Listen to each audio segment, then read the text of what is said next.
Bonjour à tous, je suis Adeline, femme, entrepreneur et passionnée par la santé et le bien-être féminin.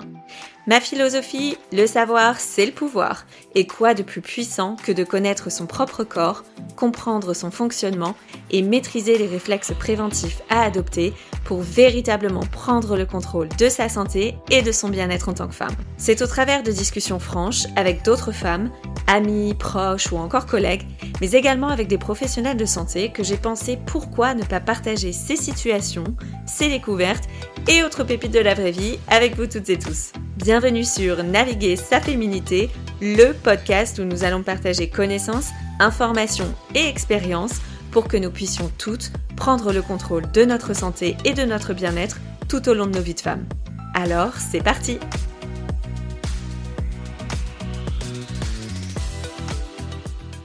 Est-ce que vous saviez que plus de 50% des femmes adultes souffrent d'acné hormonale à un moment donné de leur vie et que même après l'adolescence, près de 25% des femmes entre 25 et 40 ans continuent d'avoir des poussées d'acné souvent cycliques et difficiles à gérer. Si vous vous reconnaissez dans ces chiffres, sachez donc que vous n'êtes pas la seule. L'acné hormonale, c'est bien plus qu'un simple problème de peau. Elle peut impacter l'estime de soi, le bien-être mental et même la qualité de vie. Mais d'où vient-elle exactement ? Quels sont les mécanismes hormonaux qui en sont la cause ? Et surtout, quelles solutions naturelles peuvent aider à l'apaiser durablement ? Pour répondre à toutes ces questions, j'ai le plaisir d'accueillir Kelly, naturopathe spécialisée dans la santé hormonale et autrice du livre Acné Solutions, dédié à l'acné hormonale. Ensemble, on va explorer les racines de ce phénomène et voir quelles approches peuvent réellement faire la différence. Alors, installez-vous confortablement et c'est parti pour un épisode riche en conseils et en bienveillance. Bonne écoute! Bonjour Kelly! Bonjour Adeline! Je suis ravie de t'avoir sur ce nouvel épisode de Naviguer sa féminité. Aujourd'hui, on va se parler d'un sujet sur lequel tu vas nous partager ton expertise, à savoir l'acné hormonal. Mais avant qu'on s'attarde un petit peu sur le sujet, ce que je t'invite à faire, c'est te présenter à nos auditeurs. Je suis naturopathe depuis 10 ans. Je me suis spécialisée sur les déséquilibres hormonaux et notamment l'acné. J'ai sorti un livre l'année dernière qui s'appelle Acné Solutions, justement sur le sujet de l'acné, puisque je suis passionnée par ce sujet-là. C'est un combat pour moi, au fait, de vie, parce que j'en ai souffert personnellement pendant 10 ans. Et aujourd'hui, je le combats à travers mes clients et mes clientes, parce que on en souffre terriblement. On voit l'acné comme quelque chose de superficiel, alors que c'est quelque chose, parce qu'on peut faire le lien entre l'acné et la beauté, mais c'est deux choses Ouais. distinctes, parce que quand on touche sa peau des milliers de fois en plus, sur son visage, etc., ça peut être très douloureux. On sent des bosses, on sent des croûtes, des choses, et notre peau vit, et on peut le vivre très, très mal. Mm. Oui, et au-delà de l'aspect beauté, en fait, ça touche aussi énormément, je pense, à la confiance en soi, et c'est ce qui rend aussi, je pense, cette problématique d'autant plus difficile à vivre, au-delà de tous les inconforts que ça peut apporter, c'est que ça touche aussi au final à la confiance en soi. C'est vraiment on peut avoir un manque de confiance en soi, soit parce qu'on a eu des critiques ou enfin des choses qui nous ont blessés par des personnes extérieures, mais également nous-mêmes par rapport à notre propre image quand on se regarde le matin, le soir ou même au cours de la journée parce qu'on a peur d'avoir un bouton. Ça devient vraiment chronique si on en souffre depuis longtemps et ça devient chronique de regarder sa peau sans cesse pour se dire est-ce que le bouton il est inflammatoire? Est-ce qu'il est très apparent? Est-ce que je dois le camoufler? Qu'est-ce que va penser l'autre personne? Il y a aussi ce côté où l'acné fait très adolescent. Et on a l'impression, voilà, quand on en souffre à 35, 40, donc c'est pour ça que c'est intéressant de parler de l'acné adulte, parce que ça ne concerne pas que les ados. Et justement, ça peut être une deuxième problématique aussi morale, psychologique. Ouais, ouais. Alors justement, est-ce que tu peux nous parler un petit peu de l'acné hormonale et surtout nous expliquer en quoi elle est différente d'autres types d'acné? L'acné hormonal et l'acné, au fait, c'est vraiment en lien avec les androgènes, les hormones mâles. On a plusieurs Mhm. hormones mâles, mais voilà, la famille, c'est les androgènes. Le souci, c'est qu'en effet, quand les androgènes sont stimulés, ça va créer un excès de sébum, de l'acné, un état inflammatoire, etc. Donc, on peut avoir un excès d'androgène pour X raisons qui est hypersensible ou une hyperandrogénie, par exemple, si on le voit via une analyse de sang.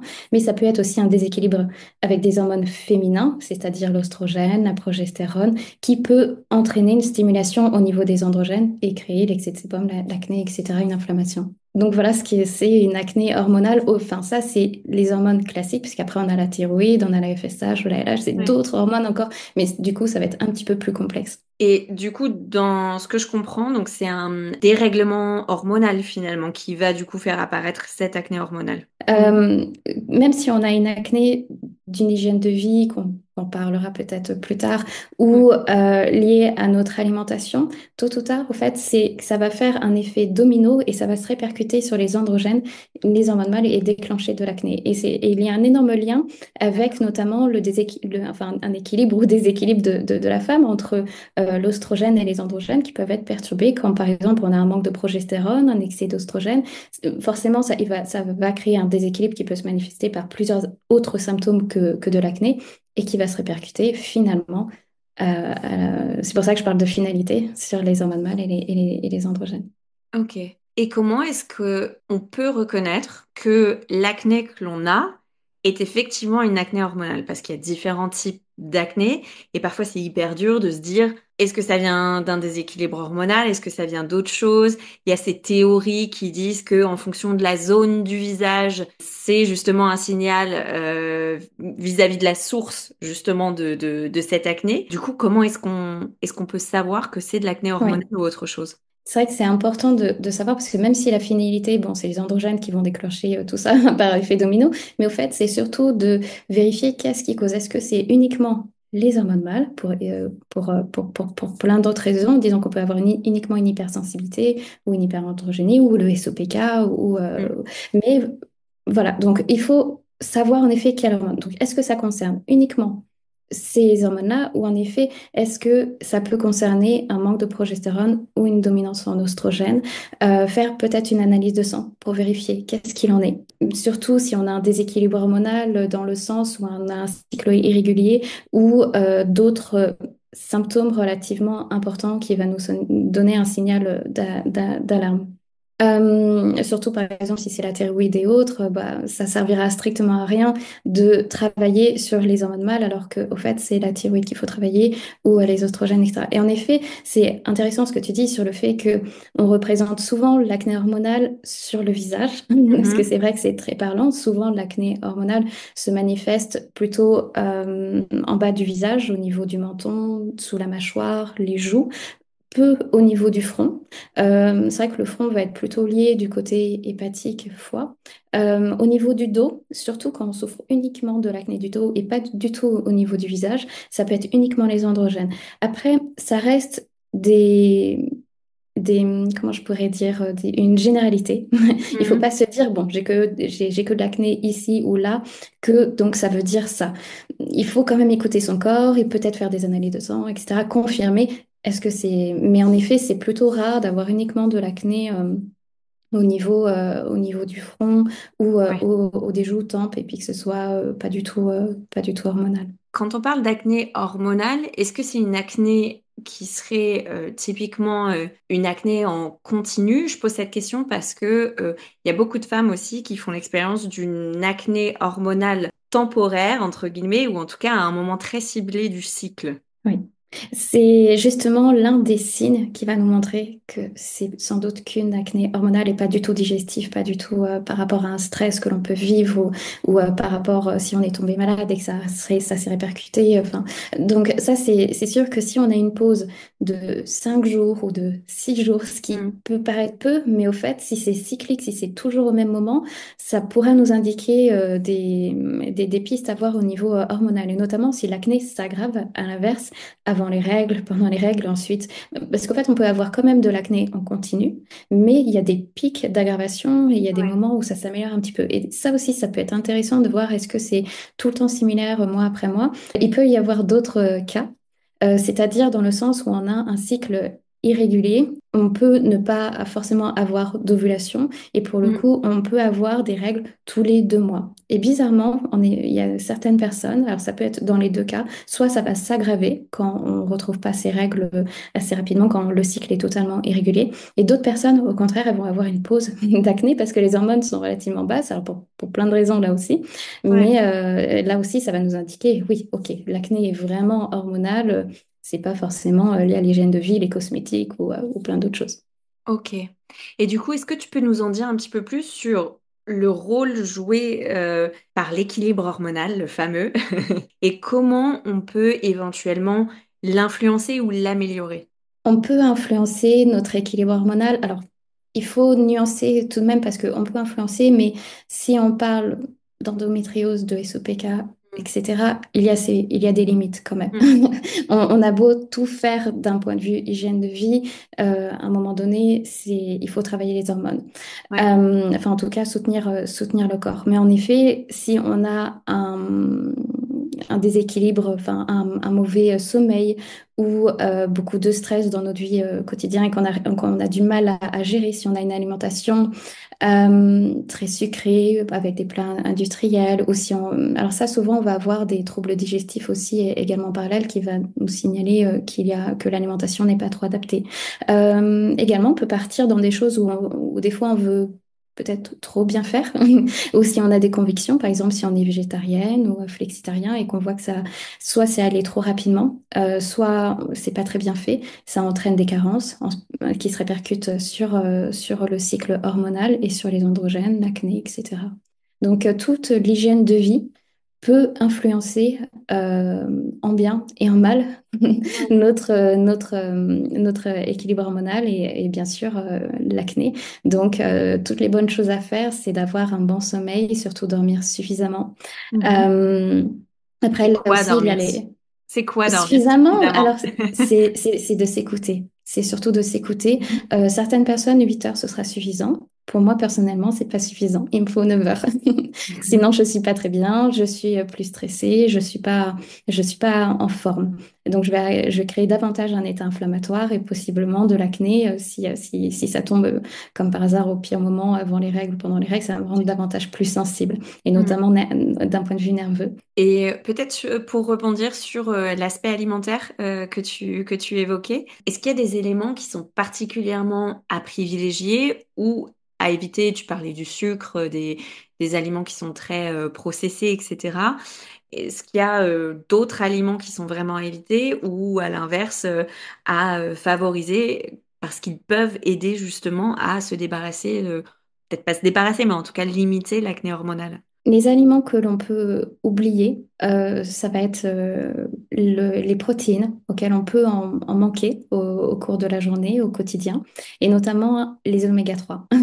Les oméga 3, en fait, on peut les obtenir par les œufs, les huiles végétales, Mhm. alors pas forcément l'huile de palme, hein, mais Oui. l'huile de noix, par exemple, va être excellente pour l'état inflammatoire de la peau. Et par exemple, si on a une peau un petit peu déshydratée, même si on peut avoir la peau grasse et déshydratée, ça peut être très intéressant d'ajouter des oméga 3 via les poissons, les œufs, les crustacés, les crevettes. Enfin, il y a plein de sources. Les oléagineux, si ouais, on est végétarien, noix, les amandes. Et les protéines, donc ça peut être à la fois animal, les œufs, poissons, viande ou végétales, les légumineuses, notamment les pois cassés, pois chiches, haricots, etc. Donc là aussi, c'est très important d'ajouter suffisamment de protéines par jour dans son assiette parce que quand on manque un petit peu de protéines, ça peut être l'erreur que l'on peut faire quand on veut basculer vers enfin, être végétarien, c'est que Mhm. justement, on crée un manque de protéines. Et surtout qu'aujourd'hui, on critique beaucoup la viande, etc.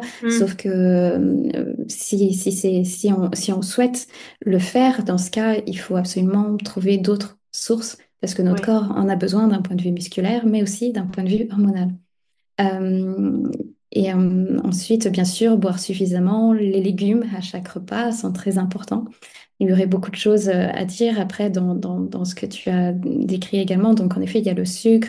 Les produits laitiers, c'est quelque chose dont on peut parler également parce que c'est une tolérance qui est totalement personnel. Ça peut en Ouais. effet parfois aggraver l'acné, mais dans d'autres situations, j'ai vu des personnes, ça arrive fréquemment, où il n'y a pas du tout de troubles digestifs. Et quand on fait un test d'exclusion et de réintroduction de produits laitiers, tout se passe bien et on voit que... Parce que là aussi, il ne faut pas faire trop bien parfois et éliminer beaucoup d'aliments dans son alimentation en voulant absolument éliminer l'acné et puis au fait on va faire plus de mal que de bien sur notre peau. Il faut vraiment tenter de manger de tout, très varié, très diversifié, coloré notamment par plein de légumes à ce niveau-là. Et puis bien sûr après bon, tout ce qui est sucre, produits industriels à éviter, mais il y a aussi les bonnes proportions dans son assiette, avoir suffisamment de légumes. Enfin voilà, si je devrais décrire une assiette, c'est vraiment la moitié de l'assiette de légumes, un quart de protéines et puis après un quart de féculents. Et des fois, on a tendance à manger un petit peu trop de féculents, du pain, du riz, des pâtes, Mhm. etc. Donc, il faut penser tout d'abord protéines, légumes et après, qu'est-ce qu'on peut rajouter? Des féculents et puis bien sûr un petit dessert pour le plaisir. Et du coup, on se parle alimentation et je vais basculer un petit peu sur ce qu'on trouve parfois en termes de compléments alimentaires. C'est vrai qu'aujourd'hui, il y a pas mal de plantes ou de micronutriments qui peuvent être recommandés pour lutter contre l'acné. Est-ce que tu peux nous parler un petit peu de ces solutions, nous dire ce que toi tu en penses et peut-être nous donner des recommandations voilà, de plantes ou de micronutriments qui peuvent être vraiment utiles en cas d'acné? Disons que pour moi, quand on me pose cette question, c'est vrai que j'aimerais bien donner une plante magique. Je la Je recherche pense que, encore. je pense que Je la tout le cherche monde la encore. recherche. Mais c'est impossible. Au fait, pour moi, c'est sinon, je ne serais pas naturopathe. Je pense que j'aurais juste écrit un livre avec cinq, ou même sur un blog avec cinq plantes et basta. Sauf Mhm. que le corps humain est tellement, tellement complexe que c'est très compliqué de conseiller une plante ou un complément. Alors bien sûr, je pourrais partir sur des basiques, sur le zinc ou même le magnésium, si des fois... Enfin, c'est vrai que le magnésium est quand même très utile, que ce soit d'un point de vue hormonal, digestif ou autre, ça peut faire beaucoup de bien, à condition de choisir aussi le bon magnésium, parce que si on souffre de troubles de transit assez rapides, on va pas prendre un magnésium qui va stimuler les intestins. Mais bon, ça reste des minéraux ou même certaines vitamines qui peuvent être... D'ailleurs, petite prudence par rapport aux vitamines, beaucoup de vitamines peuvent aggraver l'acné. Par exemple, la vitamine B12 euh, peut potentiellement, pas obligatoirement, mais donner de l'acné. Et parfois, on veut faire les choses bien, notamment quand on arrête la pilule, parce que ça peut être des conseils qu'on peut lire sur Instagram ou sur les blogs ou un peu partout. Et on sait Mhm. que la pilule était une grande mangeuse de vitamines et on va faire une cure et on comprend pas, l'acné s'aggrave totalement et on n'arrive pas à s'en débarrasser. Et au fait, c'est notre complément qui va nous donner de l'acné. Donc là aussi, d'un point de vue plante hormonale, il y en a beaucoup qui sont absolument superbes, qui peuvent travailler ce côté au niveau androgène, au niveau progestérone, ou prudence sur les plantes qui pourraient être un petit peu avec une action oestrogène. On Mhm. parle des plantes oestrogènes NAC, par exemple tout ce qui est sauge ou blond. Il faut vraiment s'assurer, est-ce que ça fait partie de notre déséquilibre hormonal ou est-ce qu'on va totalement aggraver? Parce que ça peut être la chose où, par exemple, je reviens sur le cycle irrégulier, je ne sais pas pourquoi, mais aujourd'hui c'est le CG. On veut retrouver absolument les règles et puis on a de l'acné en parallèle, on comprend pas trop et on se dit bah, le jour où je retrouverai mes règles, l'acné sera plus là et au fait on va stimuler nos ovaires, nos hormones et puis bah, super, on aura peut-être retrouvé nos règles, mais par contre l'acné ça va être très compliqué à la gérer. Donc après on peut se retrouver avec des beaux déséquilibres hormonaux. Ça m'arrive aussi de recevoir des clientes qui ont été soit mal conseillées ou ont voulu bien faire aussi. Elles ont choisi certaines plantes et puis ça a entraîné un déséquilibre hormonal par la suite sur 1 ou 2 mois. Et puis, faut rattraper un petit peu par rapport à l'acné, etc. Et du coup, au-delà de l'aspect alimentation, nutrition, est-ce qu'il y a aussi des habitudes en termes de soins de la peau, de rituels, entre guillemets, beauté, qui peuvent être intéressants à adopter ou au contraire, qui peuvent empirer les choses? Oui, c'est beaucoup, beaucoup. Totalement, les choix cosmétiques peuvent forcément aggraver ou améliorer notre peau et notre acné. Il faut vraiment, moi je conseille toujours j'aime bien les cosmétiques, mais je choisis toujours enfin je conseille toujours que ce soit un complément alimentaire au fait ou cosmétique, c'est très minimaliste. Je conseille rarement, et d'ailleurs, si je dois un message à passer, ne prenez pas plus de 3 compléments alimentaires, sinon ça va fatiguer votre foie, vos reins, et est-ce que c'est nécessaire? Mais en cosmétique, c'est pareil au fait. Des fois, je me demande si on prend trop de sérum, etc., est-ce que la peau est capable d'assimiler tout ça? Enfin, à un moment donné, il faut se limiter. Il faut vraiment, quitte à faire une cure de 2 mois avec, par exemple, un sérum à partir d'acide de fruits qui peut être très intéressant. Et puis, 2 mois après, on fait acide hyaluronique, collagène, etc. Donc, en fait, si j'aurais une petite routine à faire le matin, déjà, on n'a pas besoin d'un grand nettoyage de peau, mis à part si on a vraiment un excès de sébum extrême dès le matin au réveil, mais sinon une lotion peut suffire. Alors je suis fan des hydrolats de bleuet ou d'eau thermale. Le matin, ça peut être largement suffisant avec un petit coton. Quitte à le passer 2 fois, si on veut vraiment bien nettoyer la peau, si on est dérangé par... où on peut sentir, c'est vrai quand on bascule du savon à la lotion, on peut se dire, oh, c'est pas suffisant. Et ensuite, on peut mettre soit un sérum qui va être ciblé par rapport, est-ce qu'on souffre de cicatrices, de taches pigmentaires, est-ce que c'est plutôt vraiment ciblé sur l'acné inflammatoire. Ensuite, une crème, à voir s'il faut une crème hydratante uniquement, une crème solaire, selon la saison, selon les besoins, parce que forcément, même en été, si on sort pas de chez soi, qu'on travaille toute la journée à la maison comme moi, je vais pas mettre de crème solaire forcément. Mais après, en effet, le week-end, je vais en mettre. Et ensuite, le soir, forcément très obligatoire, un double nettoyage pour être sûr qu'on enlève toutes les impuretés de la journée, étant donné qu'on touche 1000 fois notre peau, enfin même beaucoup, beaucoup plus que ça. Ouais. Et ensuite, pareil, un ou maxi 2 sérums et puis une crème, et ça peut être suffisant.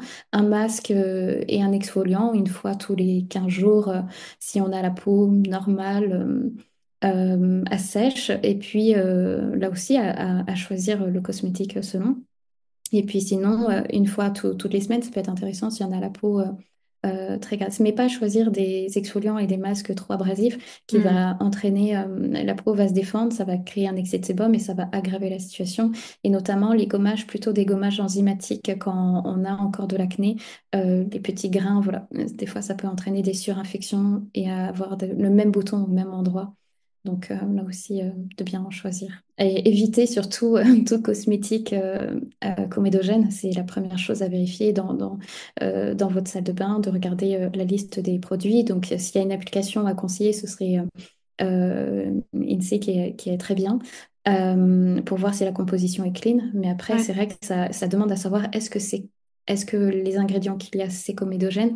Ça, après, c'est un petit peu plus complexe à le deviner. Mm.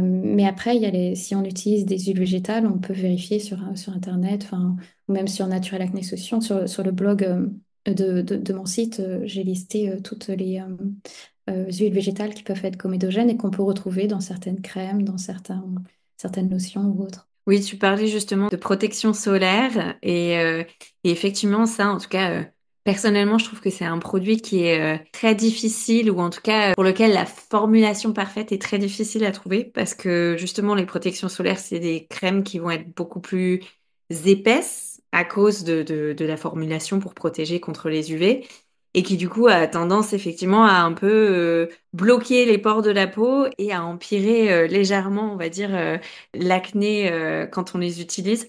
Donc ça, pour le coup, moi, je trouve que ça reste un des produits, une des formules les plus compliquées à trouver quand on souffre un petit peu d'acné ou enfin d'acné hormonale ou qu'elle soit autre d'ailleurs. Totalement, parce que il existe très, très, très peu, mais je pense que c'est un marché à venir. Si quelqu'un nous écoute et qui travaille dans les cosmétiques, n'hésitez pas à créer une crème solaire adaptée pour l'acné parce qu'il en manque tellement. Bon, enfin, j'en compte même pas 10. C'est très, très, très, très peu. Donc, au Mm. fait, soit en effet, c'est génial et elle est adaptée par rapport à votre peau, mais comme par hasard, vous avez la mauvaise incarnation par rapport à à cette crème solaire et Mm. ça va pas vous convenir ou peut-être que vous avez la peau plus grasse, plus sèche et ça va pas vous convenir et dans ce cas vous allez être bloqué. J'imagine que les personnes qui voulaient choisir un fond de teint à l'époque, il y a un petit peu plus longtemps, à une génération, ça devait être extrêmement compliqué. Et on en est là, au fait, au niveau des crèmes solaires. par rapport à l'acné. Mm. C'est très, très, très difficile. Ouais. Déjà, c'est difficile de trouver une crème hydratante. Donc déjà, Ouais. trouver la crème hydratante et ensuite la crème solaire. Mais donc c'est pour ça que Défi numéro 2. je conseille avec parcimonie la crème solaire parce que quand on a du mal à vraiment la trouver, est-ce que c'est utile, pas utile? Est-ce que vous Ouais. sortez beaucoup à l'extérieur? Est-ce que c'est que 10 minutes ou est-ce que c'est 30 minutes? Est-ce que vous avez la peau très blanche ou est-ce que vous avez la peau mate? Enfin, il y a beaucoup de critères aussi, donc faut personnaliser. C'est vrai qu'on entend beaucoup, mettez absolument la crème solaire. Oui. Bon, après, il faut bien assimiler la vitamine D, c'est important d'avoir, enfin, c'est un sujet controversé. Oui, faut la doser, entre guillemets. Oui. Et du coup, tu disais en introduction que c'est un sujet auquel toi, tu t'es intéressé parce que c'est un sujet qui te concernait personnellement. Est-ce que tu peux nous dire un petit peu ce que tu as changé dans ton quotidien, dans tes routines, qui t'ont véritablement permis justement de peut-être pas de te débarrasser totalement de ton acné hormonal, mais en tout cas de nettement l'améliorer? Disons que à la base, j'avais plutôt une acné digestive liée à des intolérances alimentaires. Cela dit, parce que disons que j'ai l'intestin irritable. Aujourd'hui, il est complètement, on va dire, effacé parce que Mhm. c'est vrai que c'est grâce à la naturopathie, disons, quand je me suis lancée dans les études, j'ai changé mon alimentation, j'ai fait plein de diètes et mon acné répondait très rapidement. Dans les 15 jours, je voyais ça s'aggraver ou ça s'améliorer dans les deux sens selon la diète que je réalisais. Donc à partir du moment où j'ai réussi à avoir l'alimentation qui me convenait, mon acné s'est grandement amélioré. Cela dit, je tiens à dire que les intolérances alimentaires sont toujours liées c'est la conséquence, au fait. Il y a toujours une cause derrière. Donc après, la cause, c'était en effet cet intestin irritable, l'intestin poreux, il était Mhm. égratigné, enfin, malheureusement, ou certainement par des médicaments que j'aurais pu prendre, etc. dans le passé. J'avais testé la pilule, Roaccutane, etc. Roaccutane assèche énormément. Bon, Ouais. après, peut-être que j'ai l'intestin irritable aussi pour d'autres raisons qui me dépassent totalement. Mais en tout cas, c'est sûr que ça n'a pas amélioré. Ensuite, j'ai mon système nerveux aussi. Je suis quelqu'un qui est très, très, très nerveuse. Je peux stresser d'un rien. Mhm. Je suis comme ça depuis toute petite, donc après, ce serait plus une séance de psychologie à réaliser. Mais cela dit, le système nerveux peut grandement bousculer aussi notre façon de digérer et peut Ouais. changer aussi cet intestin irritable. Donc, à partir du moment où j'ai amélioré mon système nerveux, où je me suis plus apaisée, enfin trouvé des solutions, des plantes aussi notamment à ce sujet. Par exemple, la mélisse, c'est une plante dont je peux facilement parler parce que c'est vrai elle a très peu d'effets, enfin elle a même quasiment, enfin très très peu d'effets secondaires. Mhm. Mais je la trouve formidable parce qu'elle agit à la fois sur le système digestif et à la fois sur du côté moral. Elle a un effet apaisant, donc il peut faire beaucoup de bien. Donc voilà, j'ai changé mon alimentation, j'ai travaillé sur mon système nerveux, parce qu'au fait, quand je parle du système nerveux, on fait appel à une hormone là aussi, c'est le cortisol.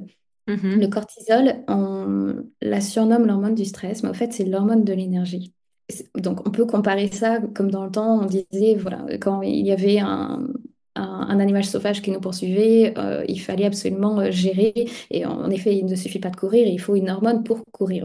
Donc, c'est Ouais. le cortisol qui va nous stimuler. Après, il y en a d'autres hormones, mais qui va pour gérer ce stress-là. Et puis après, pour soulager et se dire, OK, j'ai dépassé ça, et puis de remonter la pente. Aujourd'hui, ça peut être le téléphone qui arrête pas de sonner, ça peut être courir après le bus, ça peut être plein, plein, plein, plein de choses. C'est des Ouais. micro-stress quotidiens, quotidiens. C'est pas mieux au fait. Enfin, ça, je n'invente rien. On est surstimulé au fait dans notre vie quotidienne au niveau du sommeil. C'est pour ça que j'en parlais aussi. C'est que on peut se retrouver avec un sommeil beaucoup plus court qu'il y a beaucoup, enfin, des générations avant Avant. nous. Mm. Donc voilà, j'ai travaillé sur l'hygiène de vie, sur l'alimentation, et puis en effet, après par contre, j'ai fait une rechute parce que disons que mon acné est totalement stable, et puis si jamais elle se redéclenche parce que il y a des repas de fête, par exemple les repas de fête de fin d'année, souvent c'est des moments assez critiques, je sais après comment revenir en ayant une alimentation ou en gérant mes stress, etc. Cela dit, j'ai fait une rechute il y a 2 ans. Alors, pas forcément une rechute, c'est j'ai eu de l'acné hormonale, alors qu'avant j'avais une acné digestive, tout simplement parce que je suis tombée malade. J'ai eu plusieurs soucis de santé qui se sont accumulés et qui s'est répercuté, bien sûr, d'un point de vue cortisol, l'hormone du stress, mais aussi sur un déséquilibre hormonal. J'ai eu mon cycle qui a été perturbé, mais parce qu'au fait, l'ovulation n'était pas de très bonne qualité, qui a Mm. entraîné un retard de règles, et par la suite, ça a entraîné de l'acné sur 3 mois. En plus, j'ai eu une carence en fer, parce qu'il faut vérifier aussi les carences.